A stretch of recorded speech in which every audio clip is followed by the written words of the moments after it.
La productividad en España. Condicionantes tecnológicos y empresariales. Entrevista a Francisco Pérez, director de investigación del IBIE. ¿Cómo ha evolucionado la productividad en España desde la pandemia en comparación con la Unión Europea? La productividad en España desde la pandemia ha aumentado a un ritmo importante, a un ritmo medio anual del 1,4%, mientras en Europa permanecía estancada y en algunos países grandes de la Unión, como Alemania o Francia, retrocedía. La razón de esta mejora de la productividad en España es una combinación de dos factores. Por el lado de la demanda, favorece el crecimiento de la productividad que la economía esté creciendo con fuerza, porque esto facilita el aprovechamiento de los recursos productivos que utilizamos. Cuando el nivel de actividad baja, el nivel de aprovechamiento de los recursos que utilizamos es menor. Y la segunda razón es que en España desde hace algunos años se está produciendo un cambio en el patrón de inversión y en la composición del capital humano. En el caso de los activos productivos, estamos moviéndonos desde una composición basada en los activos físicos, como las instalaciones o los inmuebles y la maquinaria, a un mayor peso de la inversión en activos intangibles. Y en el caso del capital humano está cambiando la composición del empleo, ganando peso el personal más cualificado. Todos estos factores están detrás de las mejoras de la productividad en España. ¿Qué efecto tiene este cambio en el crecimiento económico? La mejora de la productividad se ha convertido en un factor que contribuye al crecimiento económico, además de el crecimiento que aporta el aumento en los recursos productivos que utilizamos, el capital y el trabajo. España, durante estos años, ha crecido, a pesar del fuerte crecimiento demográfico, ha crecido en su PIB per cápita a un ritmo muy intenso, el 3,78%, más de un punto por encima del crecimiento medio de la Unión Europea, que se ha situado en el 2,42%. ¿Qué importancia tiene la productividad en este fuerte crecimiento del PIB? Pues en el pasado tenía muy poca, y esto era un lastre para España porque su crecimiento se apoyaba de manera prácticamente exclusiva en el aumento en la utilización de factores productivos, el trabajo y el capital. Pero en cambio, en estos años recientes, la contribución de las fuentes del crecimiento ha sido fundamentalmente la mejora del empleo. El aumento del empleo ha contribuido hasta un 60% al crecimiento del PIB, pero un 33%, un tercio del crecimiento, lo ha aportado la mejora de la productividad. Ha quedado en tercera posición y con una contribución muy modesta el incremento en la inversión, que ha sido menor que en el pasado, pero en cambio ha sido más productiva. Y ese cambio en la composición de las fuentes del crecimiento lo que significa es que ahora tenemos una mayor capacidad de aprovechar eficientemente el esfuerzo que hacemos en acumulación del resto de factores. ¿Existen diferencias sectoriales y regionales en cuanto a la evolución de la productividad?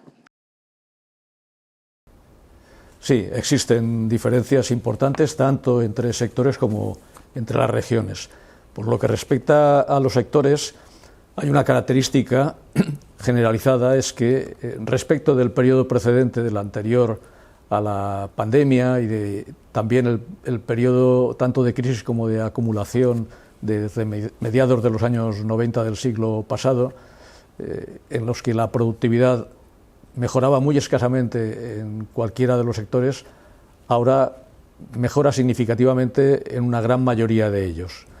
Encontramos muchos tipos de sectores donde la productividad mejora de manera significativa. Por un lado, hay actividades manufactureras como la fabricación de material de transporte o muchos de los sectores industriales tradicionales donde hay mejoras de productividad, pero también hay actividades terciarias, por supuesto las más intensivas en conocimiento, como son las actividades profesionales o las financieras, donde hay mejoras de productividad significativas, y al mismo tiempo hay otros sectores donde esas mejoras son menos nítidas, ¿no? Algún sector que por su tamaño hay que observar con atención, como es el comercio, no muestra mejoras relevantes de productividad, y también hay sectores donde la presencia de actividades públicas y privadas se combina y hay más dificultades para medir con precisión cuál es la mejora de la productividad, porque tenemos menos información de mercado para hacerlo, como puede ser la educación o la sanidad. Esas mejoras son menos nítidas. En cuanto a las diferencias regionales, hay también distintos perfiles, ¿no? Por un lado, aparecen fuertes mejoras de la productividad en dos regiones, Baleares y Canarias, que por su especialización turística sufrieron mucho las consecuencias de la pandemia y que después esa misma especialización ha tenido un crecimiento muy vigoroso y les ha permitido mejorar mucho en la eficiencia con la que aprovechan sus recursos productivos.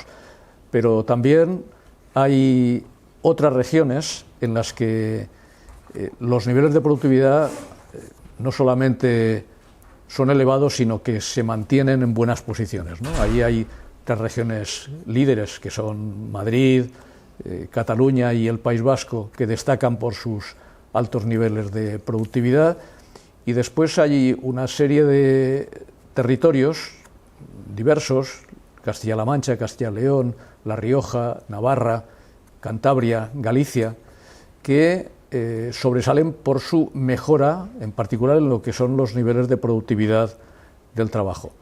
Una característica de muchos de estos territorios es que sus mejoras tienen que ver con avances en la eficiencia en diferentes sectores productivos. Por tanto, no parece que sea tanto una cuestión de especialización sectorial, sino de buen funcionamiento de las empresas en muchos sectores productivos.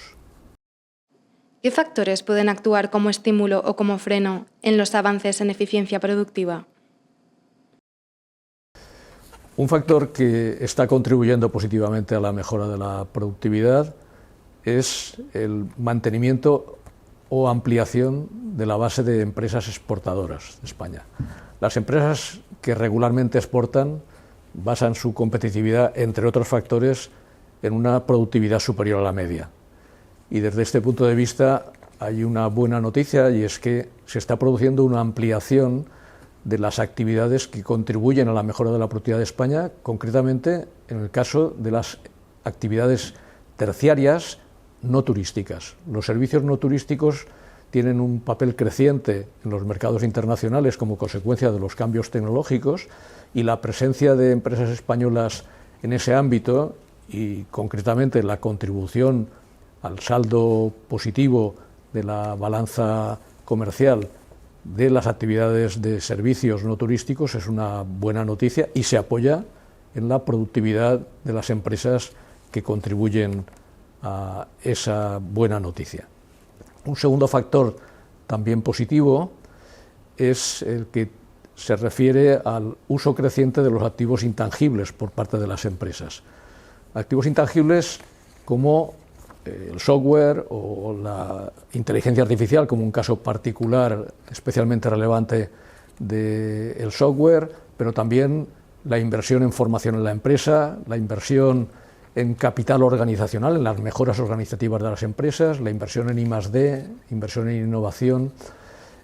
Una característica de muchos de estos activos es que cuando se combinan adecuadamente mejoran el aprovechamiento de otras inversiones de naturaleza tangible, como puede ser la maquinaria o la inversión en instalaciones o las inversiones inmobiliarias no residenciales. El avance paulatino, nuestra aproximación a la intensidad que estas inversiones en intangibles ya tienen desde hace tiempo en otros países, es también una contribución positiva, un impulso a las mejoras de productividad que los datos permiten constatar.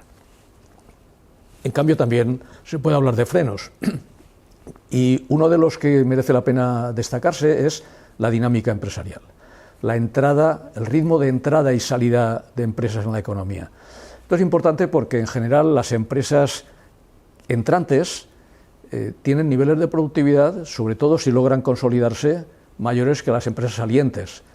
Y cuando observamos cuál es la tasa de crecimiento empresarial en España, poniendo en relación la entrada y la salida de empresas con el conjunto de empresas existentes, lo que constatamos es que en España, desde hace casi 2 décadas, esa tasa es negativa.